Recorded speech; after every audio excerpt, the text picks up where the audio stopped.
Pictured here on our cover slide is two of our underground samplers chipping away at some multi-kilogram per ton silver ore from our Guanacevi mine in northern Durango State, Mexico.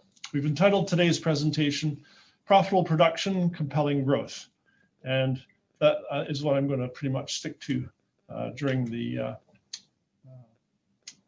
presentation today. I will be making some forward-looking statements, so you are duly cautioned.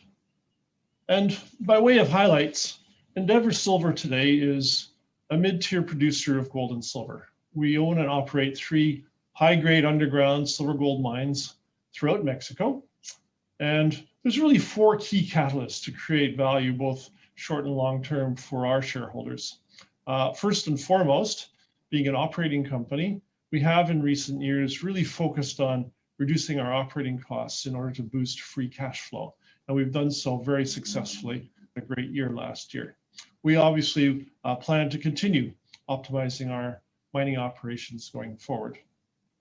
Perhaps the most obvious way to differentiate Endeavour from the pack of silver producing companies is our organic growth profile, best in sector, with not 1 but 2 new discoveries awaiting development in Mexico to grow both our reserve production and cash flow base.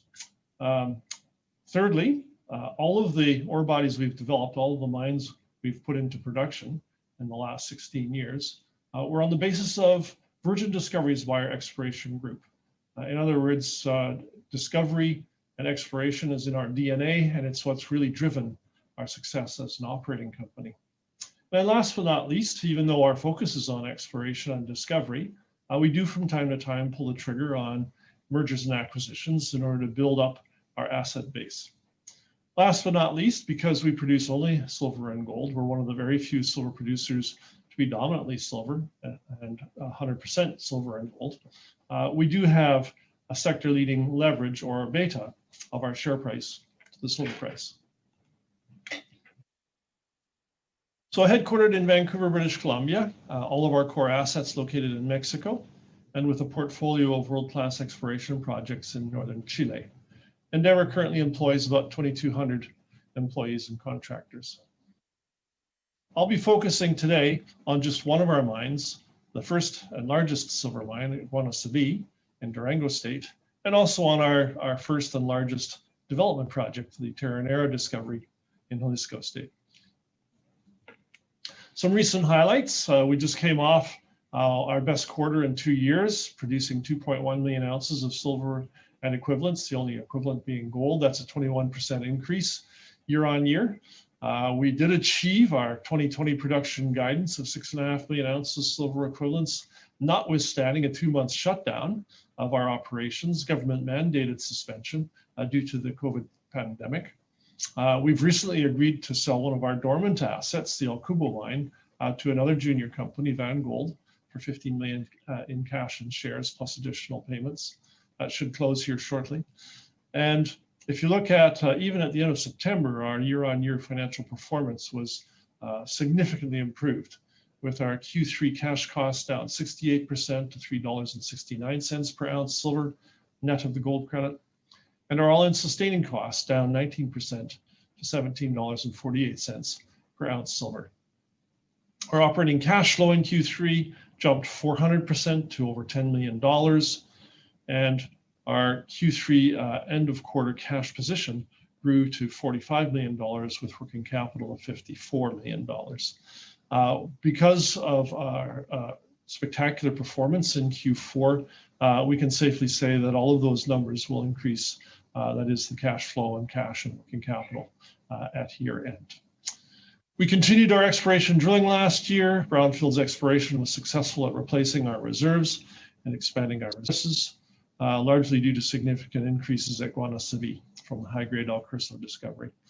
And we just published our updated reserves and resources with reserves of 86 million ounces silver equivalents, and with measured and indicated resources of 87 million ounces silver equivalents. On the chart right, you can see our revenue mix is approximately 50-50 silver gold last year, and it's about the same again this year. And on the upper right, the pie chart showing the contribution of each of our mines. Guanacevi is obviously our largest mine. Looking to 2021, our production this year is forecast to be slightly higher. Our cash flow should be significantly higher thanks to the tailwind on metal prices. Our costs will drift a little bit higher due mainly to higher royalties and taxes, mining duties, which is a function partly of metal prices. And our Terronera feasibility study is expected by mid-year, which should facilitate a board decision to develop our next core asset in the midsummer. Our exploration program at another development project, Parral, this year is focused on expanding resources. And we have a program in northern Chile focusing on world-class discoveries.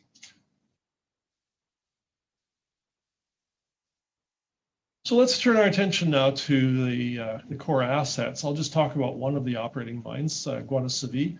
Our first mine, acquired in 2004, came to production in January of 2005. It's our largest silver mine. It's the richest silver mine by grade, and it's the only silver mine where we produce doré bars and ultimately refine those bars into pure bullion. That allows us on a week-by-week basis to decide whether to sell or not sell our weekly production. At Guanacevi, and after some very tough years in 2017, 2018, we focused on turning around the operation 2019 and 2020.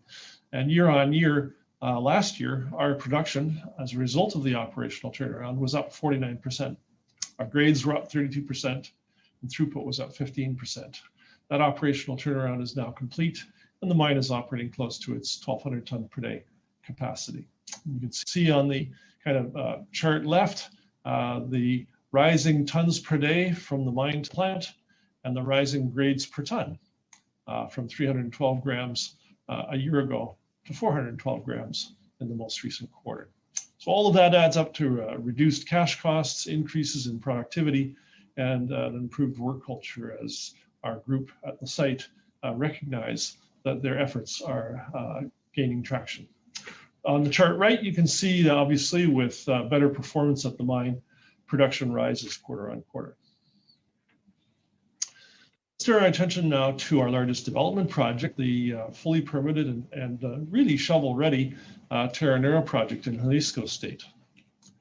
Terronera truly has large and low-cost mine potential. It is our next core asset. Once it's up and running, it will effectively double our production and half our costs. It's that special, that important to our future. Terronera is a district-scale opportunity. We control over 20,000 hectares. And it covers the entire district, historic district of San Sebastian, with over 50 old mines now mapped on over 50 ore-bearing vein structures. The property is only an hour-and-a-half drive on pavement from the resort city of Puerto Vallarta. So what we envisage at Terronera is the construction of a 6 million ounce per year silver equivalent mine. That's 3 million ounces of silver and 33,000 ounces of gold, for a minimum 10-year mine life.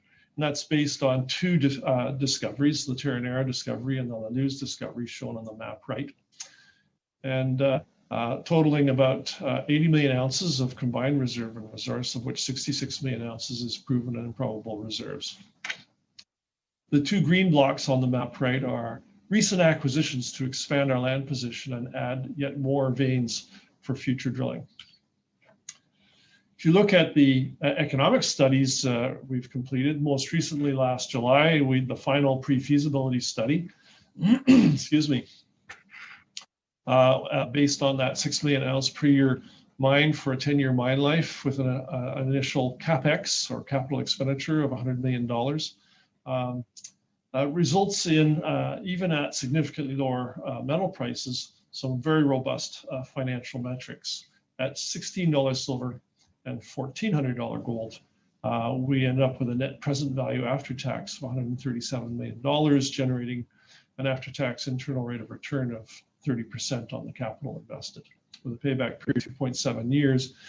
Jump forward though to the current prices, and it's a magical what the higher prices do to our financial performance on this asset, with the NPV multiplying almost 2.5-fold to $350 million, the IRR doubling to 65%, the payback period shrinking to just barely 1 year, and the annual after-tax free cash flow of $57 million.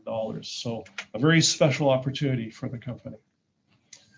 I would be remiss in moving away from our projects without touching on what we're doing in northern Chile. You know, many people have commented to me over the years, why is a high-grade underground Mexican producer exploring for big open pit discoveries in northern Chile?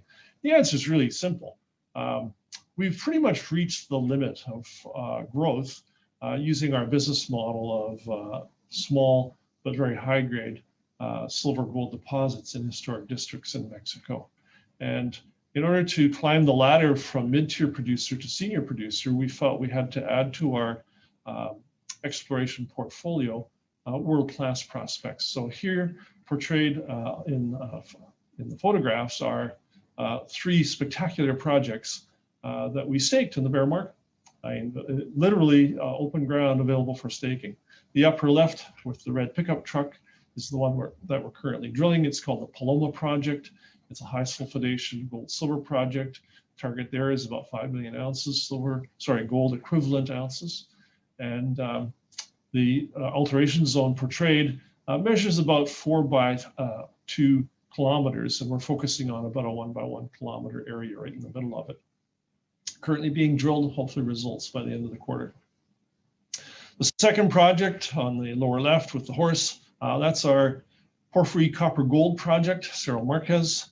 And we've done enough work now at this project to convince ourselves that it's too big for us and that we should seek a copper major as a partner to advance Cerro Marquez. We've signed a number of confidentiality agreements, and we fully expect to land a partner sometime during 2021. And last but not least, in the upper right, the photo with the alpaca is our extension of the Bolivian silver belt. It's a multi-100 million ounce silver target there, and it's called Aida. It's not yet ready for permitting. We're in the middle of the permitting process, and we hope to drill it later this year. So that's the quick tour of our producing, development, and exploration projects. The company currently has 157 million shares issued, trading at about $5.50 US. What's that? 6.5 Canadian.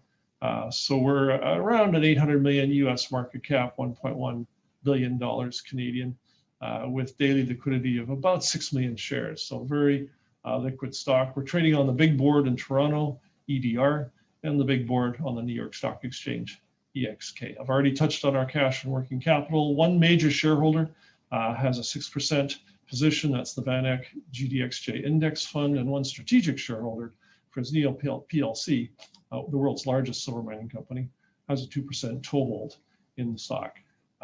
10 analysts cover the stock, and again, we have a sector leading beta to silver.